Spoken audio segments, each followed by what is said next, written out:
unbelievable. Yeah, I sort of briefly read your... So tell me what happened. I'm taping this. Where does it start? I met Gordon at St Pancras with another friend who was with me. St Pancras, that's right in the heart, I can't imagine. Yeah, St Pancras, sort of King's Cross. And because Gordon's train was late, we jumped a cab to Trafalgar Square. Now, the police knew we were coming because they were there in their vans. Yeah. And I went from police van to police van with some paperwork I had. On the G4S scam? Well, these were proper police, but I did explain to them why Gordon was here, and the fact that they need to listen because he's exposing the fact that their pension funds have been robbed and their jobs are being handed over to G4S.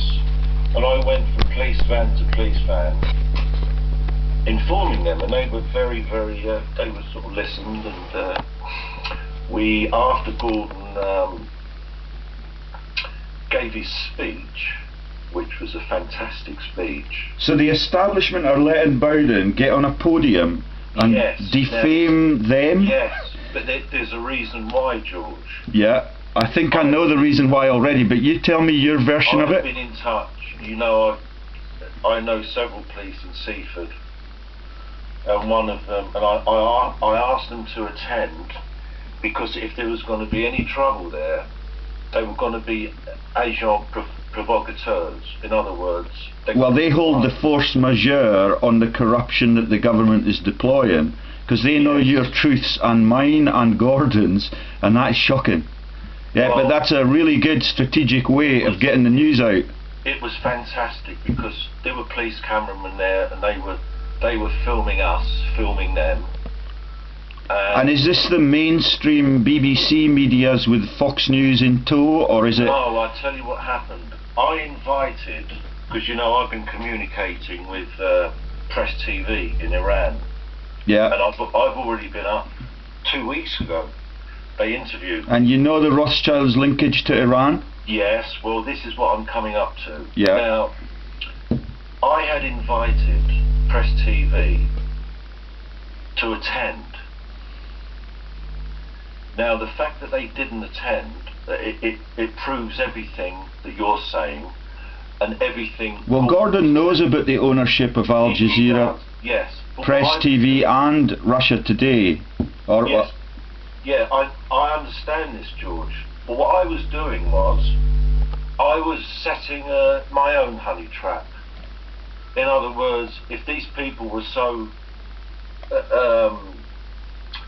upstanding and, you know, in exposing the truth, then why aren't they there listening to one of Gordon Bowden, who was exposing the biggest fraud in UK history? The fact that they all ran away and hid proves everything you've told me and everything Gordon has told me. Now then, from there, we walked to BBC House, escorted by two of the police that I'd already spoken to, a male officer and a female officer, and we walked all the way to the BBC. We set up the recording equipment again. I videoed some of it with my camera, but you know, as time goes on, you're going to see more and more professional stuff coming out. Now, what happened next? The professional stuff makes me fearful that it is just another false flag. Yeah. Anyway, when it's amateur, I believe in it, and when I tell you what I tell you later, you will know that this is just the veneer on the wardrobe. I've got the Lion, the Witch and the Monarchy all lined up, and their director numbers to the Rothschilds trusts. Remember we talked about the Rothschilds, and we talked about opening up their trusts? Yep. I've got all the routes into New Zealand, all over the colonies, all over the legal sector, and all over the Lothian Road.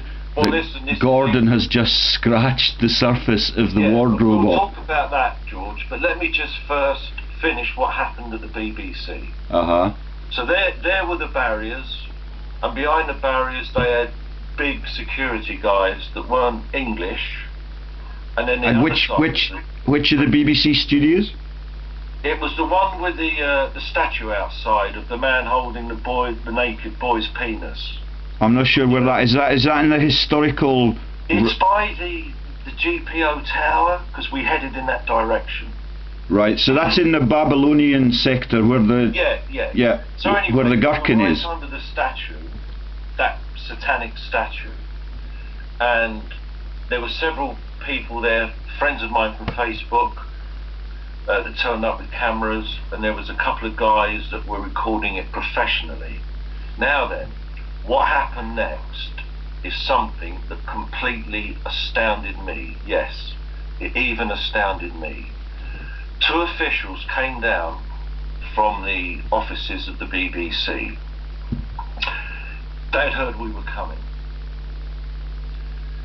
Now then, the biggest mistake they made was putting up that barrier, because the next thing, Gordon was talking to these officials with the folders, and you know what documents Gordon has, folders in 2 bags, and he introduced himself politely to the officials, shook hands, and what happened next was they released the barrier and Gordon disappeared into the BBC.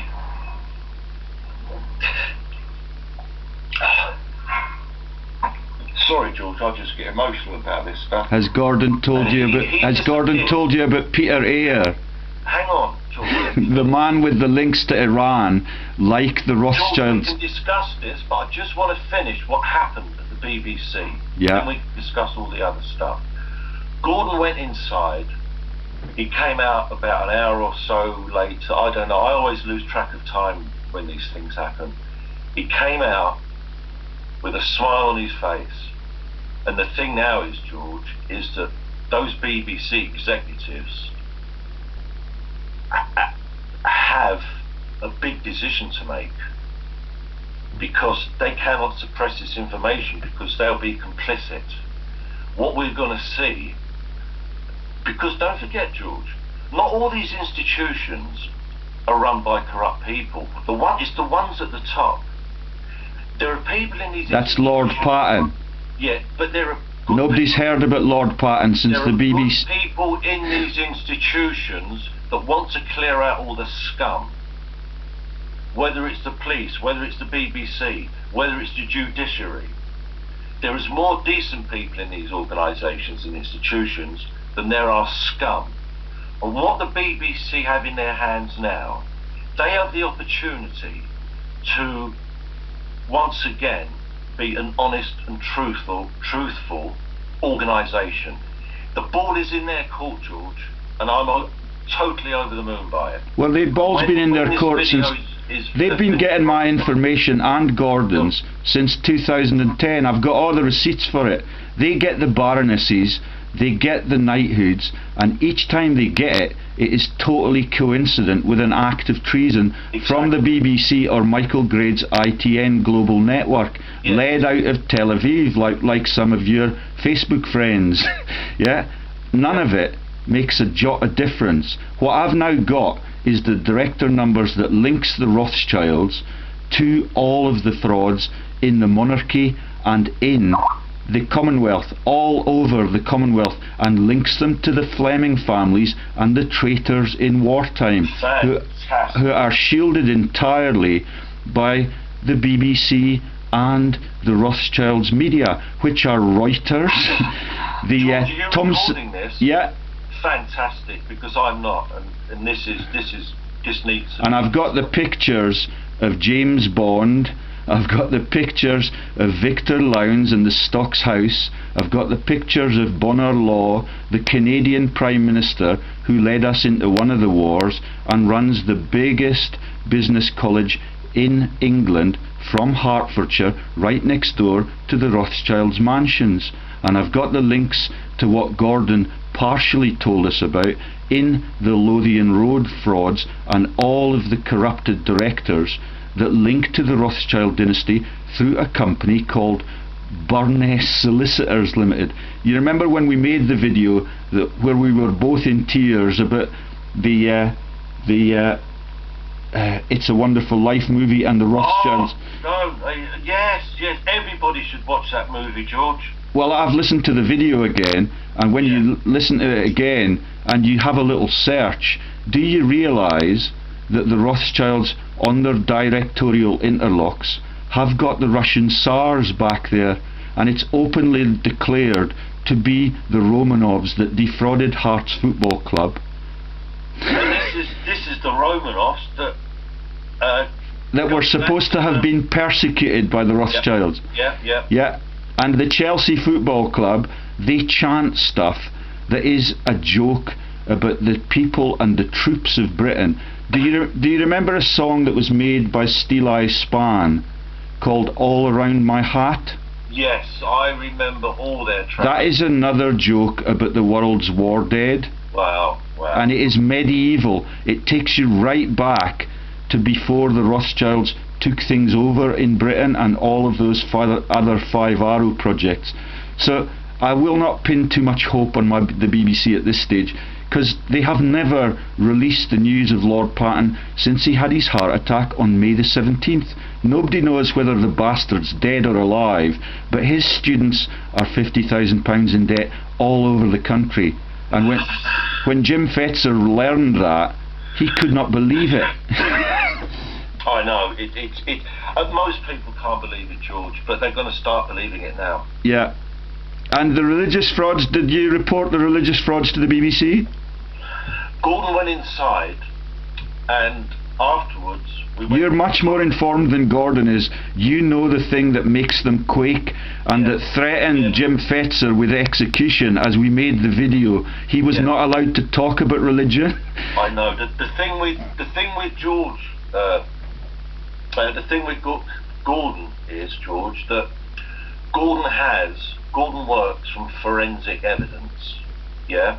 Yeah, but he only releases about 1% of it when you get anywhere close to the scent of the Rothschilds.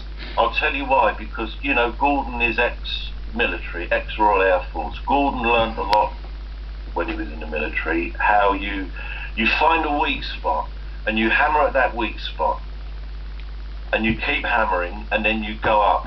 Now, what you like to do, George, and I completely understand, and I'm with you 100%, you and me want to go after the ones at the top first.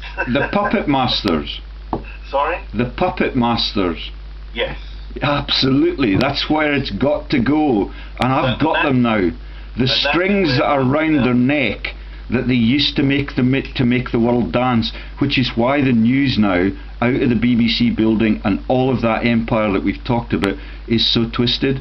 Everything is about Islamic terror, and I've got the Fleming and the Rothschild directorial links to Iran, where Peter Eyre was invited to make a series of telling revelations. None of them reveal the massive financial frauds and the world's ownership scandal. Greg was innocent enough to let that news out, and Fetzer has even forgotten. Now you're talking about, just for the listeners, you're talking about Greg Hallett. Yeah, that's Greg Hallett, who is registered as a director in Zahawi's constituency of Stratford-on-Avon. If you look at the registrations for the Rothschild companies, you will see that all of that is explained. Yeah, I've spent just a few days. You remember we went to that day that I discovered that we could find the 280 Rothschild directors that were registered in Britain, and we had a look at diamonds and a few. Is this the one we were both closed down? No, we're allowed to close it until we're allowed to make it until my batteries run out. That's the one where we were talking about how to use company check. Oh yeah. And we arbitrarily chose a few companies. We found Mervyn King, the boss at the Bank of England, which is stealing now Britain's democratic funding from Britain. Yeah, those are the crimes that Gordon does not like to talk about. He likes to talk about people and individuals like Andrea Davidson. and he talks about them like a robot. I have now got in the position to explain the world ownership and the massive frauds that blight my country of Scotland. And you said that you have got huge links to Scotland. You should see the real truth that Gordon is unprepared to reveal about 50 Lothian Road and all of the Rothschilds' subsidiaries and Ponzi scams in that massive building that probably blights your pension fund as well as mine. I know that mine's is blown out of the water, like every one of the working people in Scotland that just sit around watching the sport on the telly. It's been a particularly sad weekend for that now, and they're covering up. You remember that the whole of the London Olympics, the Mr. Bean joke was about the man who was unprepared to run for his country on a Sunday. Yeah. And that's a Zionist film theme. And Mr. Bean, that's Rowan Atkinson, takes the piss out of cheating in the Olympics, because he gets a lift to the finish line, and as the BBC show up to take the footage of breaking the tape, he then re-enters the event. Have you seen that video? Yeah. This is the man that laughs at the war dead in the trenches and completely ignores the fact that America were brought into that war in 1917 using the techniques that Jim Fetzer and I were prepared to discuss the day that Jim Fetzer was unprepared to talk about the massive religious fraud that has caused all of the martyrdoms all over the world. And he was aware that I made that video only several days after the day that I made it, which is why now when I'm talking to my friends I turn on the camera at the point that we begin to chat. And Gordon deserted me using that method. I did not have the wits at that time to let the world know what I was pleading with Gordon to open up on. Instead he called me a bastard and he shut down on me for the rest of our contact period, and that was over the revelation that his friend, who he introduced me to, Jacqueline Chang, the sister of a murdered brother, you know, a bit like the Gladiator film, that she is a profiteer in the healthcare sector, and that she is a doctor in the healthcare sector, and she runs Alcohol Anonymous and about 7 other fraudulent companies in that sector. Her brother is actually a Mercedes car salesman, and you know about the links of Mercedes to Hitler and the Third Reich. That is the communication with Gordon that I failed to capture, and I completely understand Gordon being allowed into the BBC building like Peter Ayer, the traitor who works for Alan Bond, the profiteer. Peter Ayer is part of that network that publicises the freedom fighting but does not let the truth out about what Alan Bond and Lord McAlpine do. Anyway, when can I make a video on you that extends that Rothschild network right into the companies in Lothian Road that take me right into the Fleming family and all of the local Fleming family members who live in my region and are now horribly ill? Listen, George, we'll do it as soon as possible. At the moment I'm in London. So you can't make a video from London? I could make one in a... let me explain. When I make videos, I don't like anybody else to be around that may overhear it, whatever. Now, at the moment, I'm staying with friends in London. Yeah. Now, we'll arrange a time when the house is empty, and we'll do a further video. Now, but could we do that this evening? I won't be going back to Seaford till after I come back from Hungary. Now, that's another story, and we can go into that later. Yeah. So I'm going to be in London up until about the 9th of March. But hopefully within the next 48 hours or sooner, because this stuff needs to go out as soon as possible, we can do another video. How does that sound? Yeah, I mean, even wherever you are on Skype, you know, whatever part of the world you're in, if you've got your computer with you, I think it should work on all the continents. It does, and I shall be taking it with me on my travels. And I'm meeting Hungarians on the streets of my town. The people who are in the intel Quisling sector now realise that if they were in the intel sector as agents for their country, instead of being agents for the people that took over their country, they're now beginning to pat me on the back on the streets of my hometown. Yeah, and it is really refreshing to see that they realise that they've been drawn into a profiteering campaign that is an extension of World War II, and all of the deceitful tricks of all of those agencies that you talked about. Al Jazeera is run by an emir. It used to be run by Al Gore, the American presidential candidate. And large tracts of New Zealand, which have been stolen by the Crown Templar, were named after Al Gore. There was a motorway down there called the Gore something highway. Yeah, and all of it goes on for centuries, and the whole of New Zealand is owned by somebody else.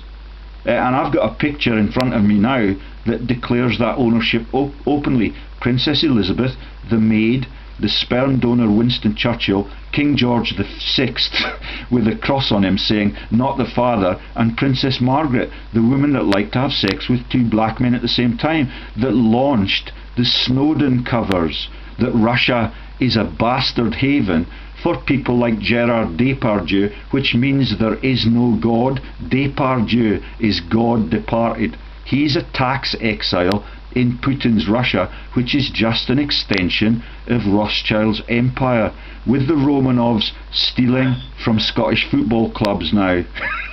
And when I listened to that video that we made, you had not remembered that the local hero film that featured Scotland being taken over by corporations from America had the Russian linkage, and the man Romanov, who is a member of the Rothschilds interlocking boards, came across here in a submarine, and he returned to run his merchant bank and the central bank from Lithuania, run by the Rothschilds, but by people that used to be the former central bankers in Russia. That's the innocent little European countries like Yugoslavia and Romania, where you and I are now talking to the real citizens. And if the real citizens understand that their country could be theirs, then the world will change. And that's why I am not, like Gordon, content to talk endlessly about Andrea Davidson, who's a friend of Sonia Poulton.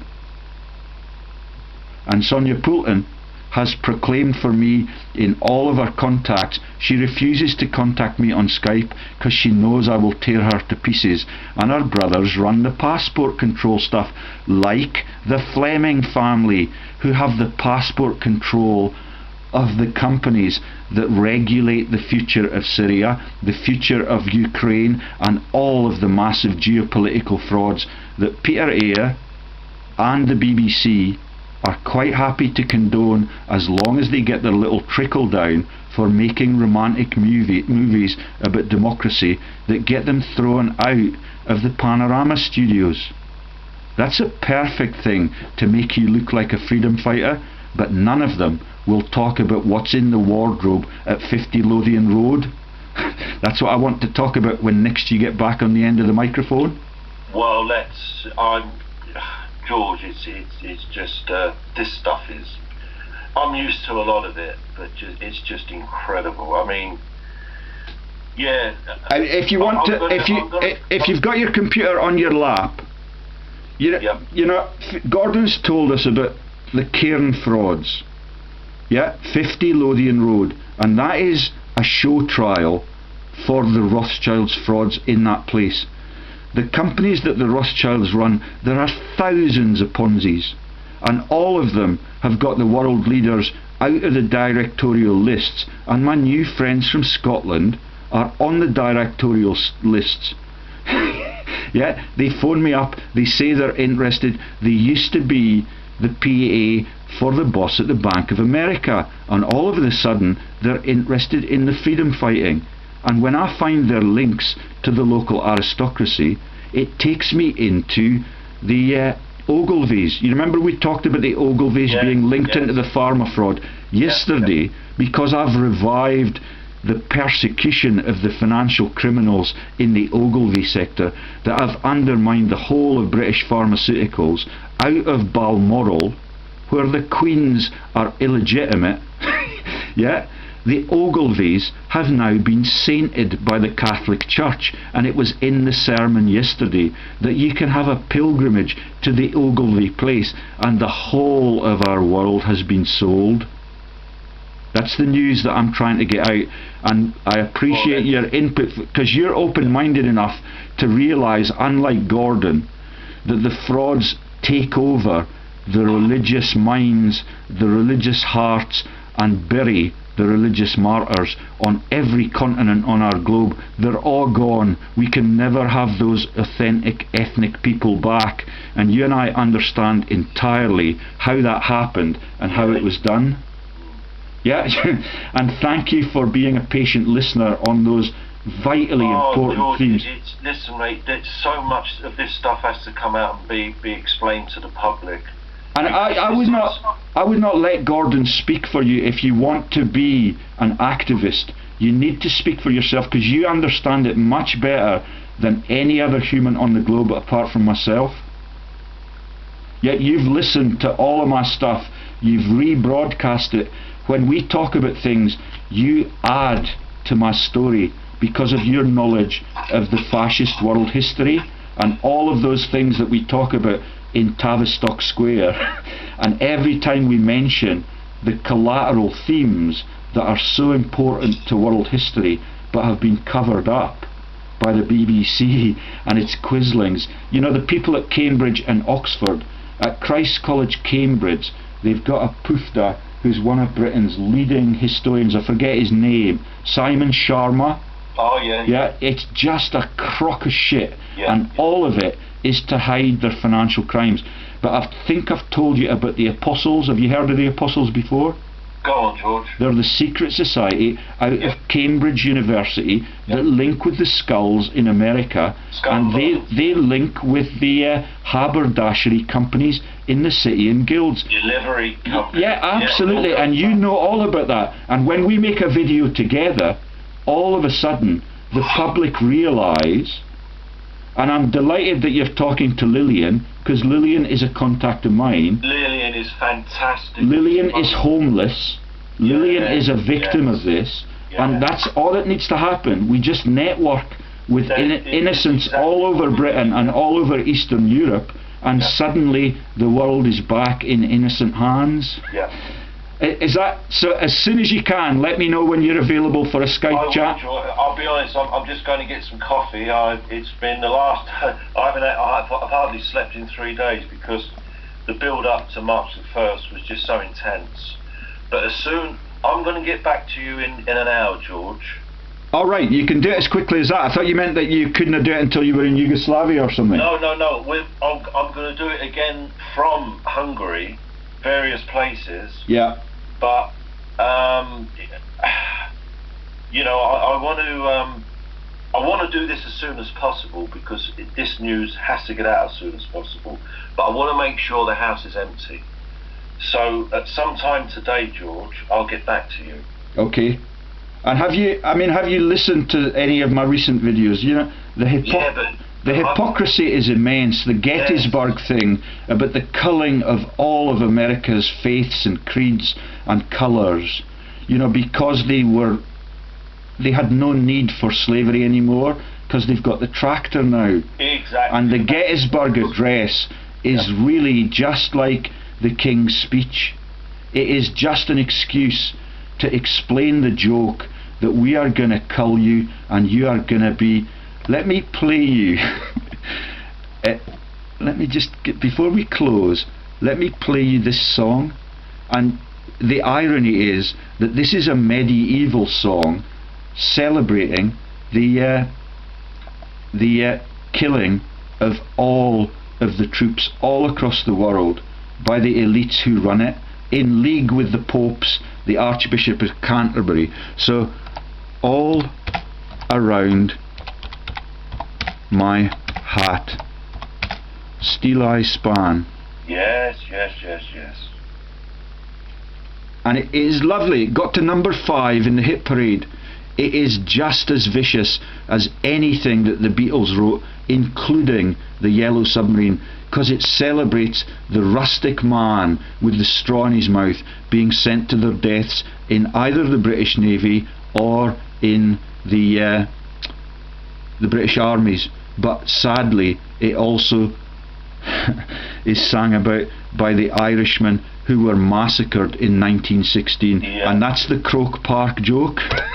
Or the Beatles were trained at Gordonstown, where Prince Philip was educated. So on the trip to Eastern Europe, look up All Around My Hat and read the lyrics, and take your handkerchief with you. Oh. Okay, and this is what the mummers in Ireland and the Morris dancers in England celebrate in their bizarre uniforms. Okay, I'm going to stop talking now, and I'm going to let it fade away with this music.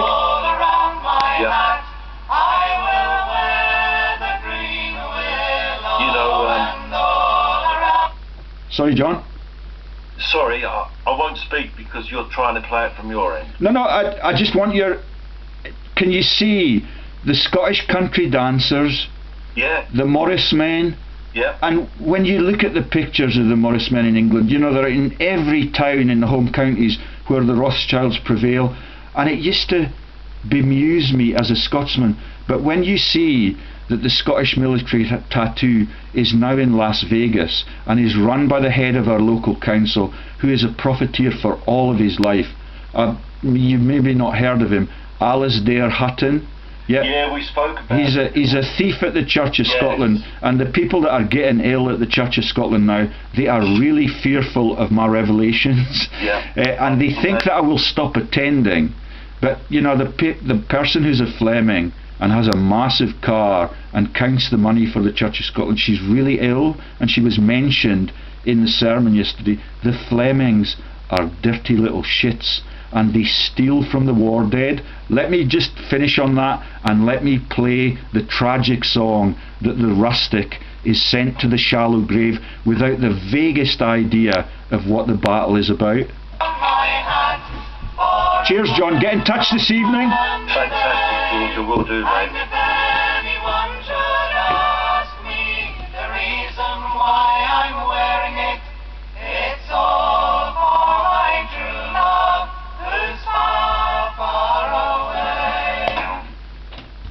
That's the Dixie Chicks joke.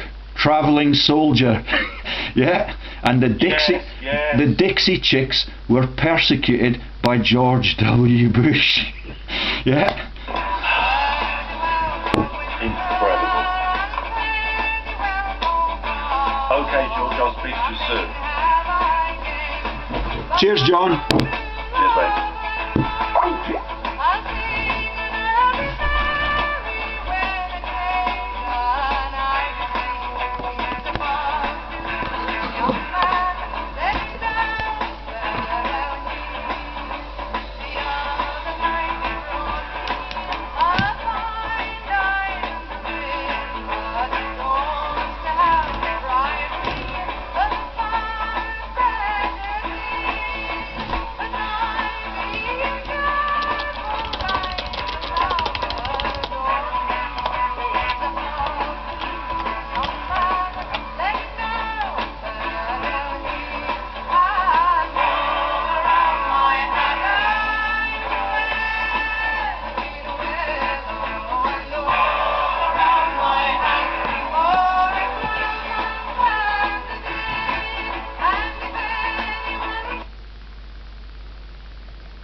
Soul music. What was the music that was in my heart? And then 2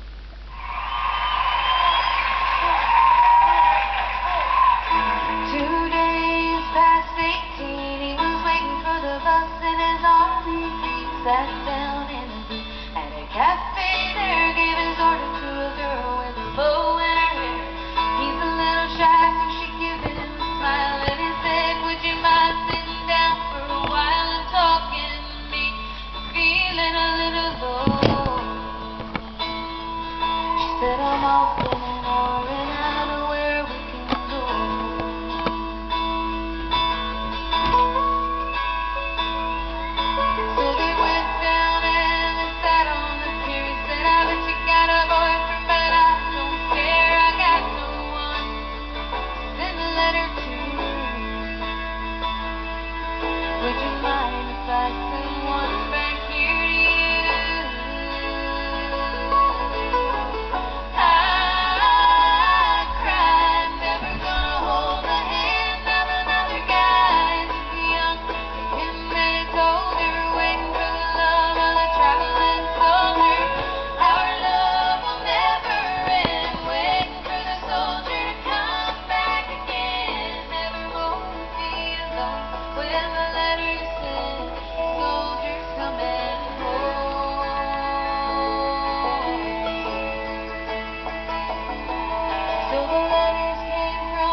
last one is the joke about, this was played at the funeral of John F. Kennedy, who wanted to take the funding for democracy back into democratic hands. It's a joke about the Las Vegas military tattoo.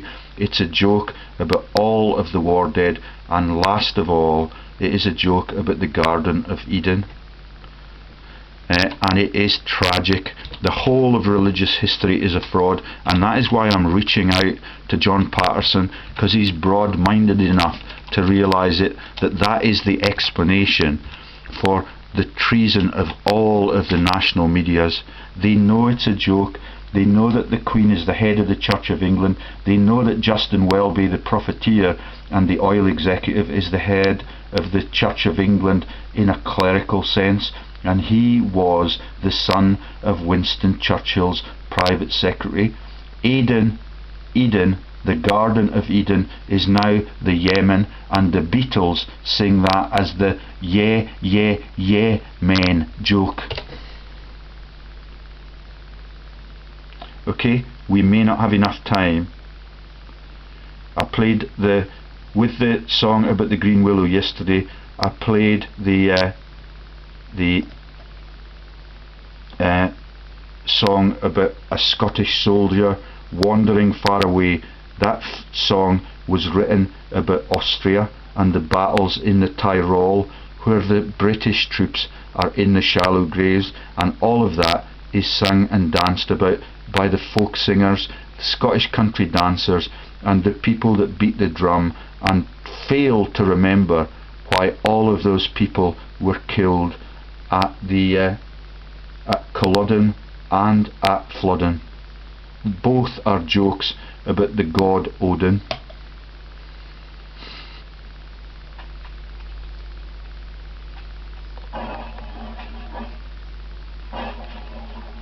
That's the beat of the drum that gets you into the uniform and allows them to sing about your death, or your children's death, or your dad's death, or your grandpa's death. None of them gets a mention on Remembrance Sunday. When I talked to Jim Fetzer about the religious fraud, and somebody behind the interview had a gun to his head and would not allow me to talk about these frauds. Pipe laddie, here's a song to make the soldiers march along. Play it now and play it strong, it's the Barren Rocks of Eden. Drum our laddie, beat your drum to let them know that we are come. Friends will cheer and foe will run by the Barren Rocks of Eden. Up the hill and down the glen, the stirring tune will sound again. They will march the Highland men to the Barren Rocks of Eden.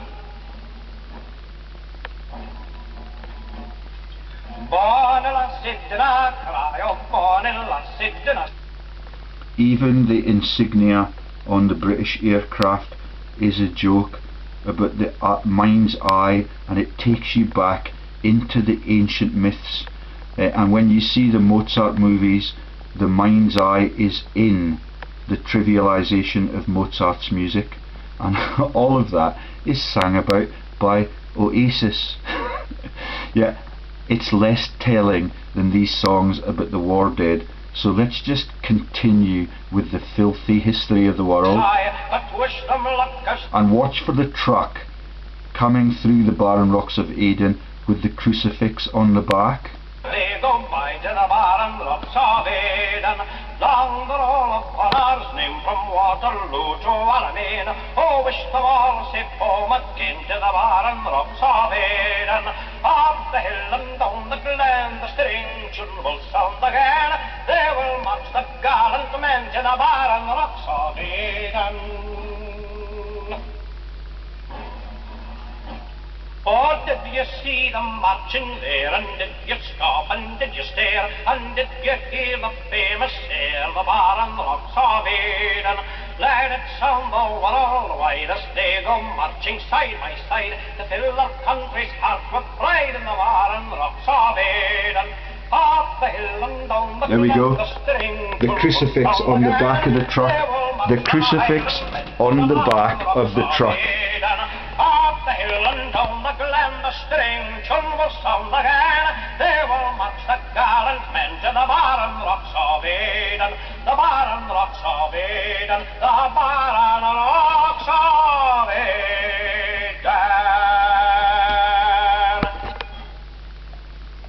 Queen's Own Prime Minister Cameron Highlanders.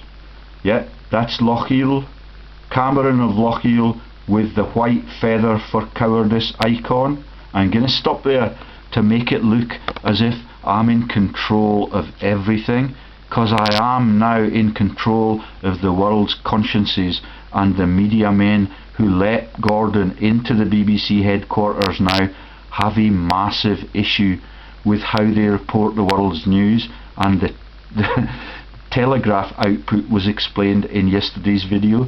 It's owned entirely by the banking dynasties and the world owners, and I apologise for the quality of yesterday's video. I made it on one of the few remaining computers that is very prone to crashing, and the Intel noise overcame all of my commentary on all of these war crimes and the jokes that ensue about them. Bye bye.